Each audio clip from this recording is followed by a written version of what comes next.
Okay, ladies and gentlemen, AP Environmental Science. Throughout this course, you will be largely responsible for your own learning. I'm going to do my best to teach you, but you don't have quite that back and forth that you do when you have a live teacher. To help you with that, a lot of times as we learn, we're going to use online activities, online simulations. One of the first ones we're going to use is to help you learn a little bit about geology, in particular about plate tectonics. Now, I will provide you a link, and this simulation comes from a website called Annenberg Learner. It's a great place to learn about the geology side of environmental science. When you go to that link, you're going to get a screen that looks like this. It says Interactives Dynamic Earth. So you'll see here there's an introduction, Earth structure, plate tectonics, plate boundaries, slip, slide, and collide, and test your skills. Now, these breadcrumbs can help you navigate the site, but I really don't want you to use that for your main part of navigation. What I want you to use these for is if you're working along and you get to this and you think, oh, there was something in that last section I should have paid more attention to, and then you can just go back to what you did before. The main way I want you to navigate the site is actually to use the forward arrows along the way. The reason I want you to do that is if you use those, it'll make sure you don't skip anything that's important. Now, usually I won't give you this much detail on how I want you to go through a lesson, but since this is your first one, I'm going to kind of walk you through a few things step by step. So when you're using these interactives, I want you to remember that the purpose of it is for you to go through and learn. It is not to just finish the activity to say you're done. Because you could click through these real quick and just say, I looked at it and not learn anything, and that would completely defeat the purpose. So take a little time, read everything that's presented, interact with the machine. That's why it's called an interactive. It's designed for you to interact with. And as you go, write down some notes, take some notes, keep these things in your notebook. So let me just go through the first couple of slides of the presentation to show you what I mean. So here's the first slide. We're on the introduction. The Earth, think it's solid as a rock. Our planet might seem fixed and rigid, but a closer look reveals that it's constantly shifting under our feet. Delve into the Earth's interior, learn about its tectonic plates and their movements, and discover how mountains, volcanoes, and earthquakes are formed. So once you've read that, you're going to continue with the exploration by clicking the forward arrow. So you'll notice it took you from the intro into the section about Earth's structure. Now, we're going to read the little description, and then we're going to talk about how the interaction begins. So Earth structure. In the early part of the 20th century, geologists studied the vibrations, the seismic waves, generated by earthquakes to learn more about the structure of the Earth's interior. They discovered that it is made up of these distinct layers: the crust, the mantle, and the core. So just looking there in the reading, you can see that these are in bold. These are terms that I probably want you to know. So when you get there, you'd want to write down these terms. Well, I want you to know about them, and the way you're going to learn about them is you're going to use this interactive. So you'll notice over here, there's a picture of the Earth showing the different layers, and then there's a cross-section, a little section of the Earth using the different layers. And if you move over different parts, it will highlight, okay? It can be a little confusing here as to what you're looking at. The easiest thing to do is to actually move your mouse, move your cursor over the word that you're trying to learn about. So you'll see here it says roll your mouse over the diagrams to learn more about the interior of the Earth. So let's say we want to learn first about the crust. The easiest thing is to just go highlight the word crust.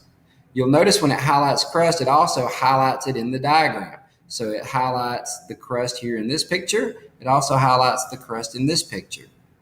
So you'll see in this picture that the crust is thinner under the ocean and thicker underneath the continents. Also, anytime that you're doing any kind of learning activity, think about what you know. Most of you know the word crust. You might think of pizza crust or pie crust. In either case, pizza crust or pie crust, the crust is the thin layer on the outside. It's relatively small compared to the whole, and it's on the exterior. So look at the description of the word crust. It's hard and rigid. It's rocky. It's the Earth's outermost and thinnest layer. It's only a few miles thick under the oceans, averaging 20 miles under the continents. So you'll notice a couple of things from the description. You can see that it's thinner underneath the ocean. You can see that it's thicker under the continent, and you can associate it with what you already know. Oh, crust is the thin layer on the outside.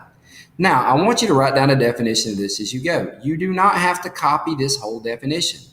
Summarize it in your own words. You might write something like, It is the hard, thin outer layer of the Earth. It's a few miles thick.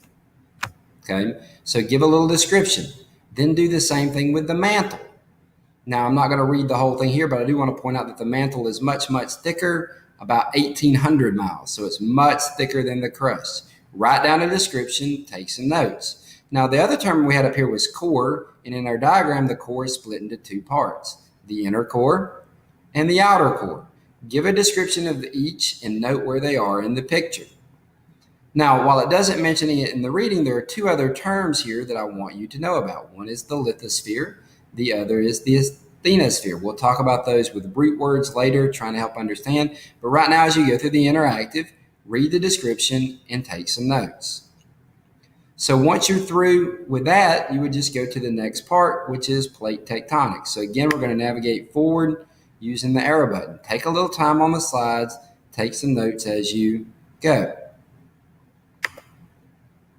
So it takes us to the plate tectonics page, and it actually starts you with a question. Again, it's interactive. I want you to pay attention and have the interaction with the simulation. So both of these are pictures of the Earth. Okay, which one looks more like the Earth today? Well, you can see here the continents are together. Here they're spread apart. We have North America, South America, Africa, Europe, Asia. This looks more like the Earth today. And it will tell you yes. And how do we know? So I really want you to click here to find out how we know. Don't skip up here. You'll end up missing some things. That's why I don't want you to navigate with the top unless you're going backwards. But if you click how do we know, it will give you a description. So at this point, I'm going to quit reading everything. That's your job. But go through each thing in detail. Make sure you read and take notes. When you get to the very end, there's a part that says test skills. I want you to do that. When you test your skills, type in your whole name. And at the end of the test, when it gives you your results, I want you to take a screenshot of that.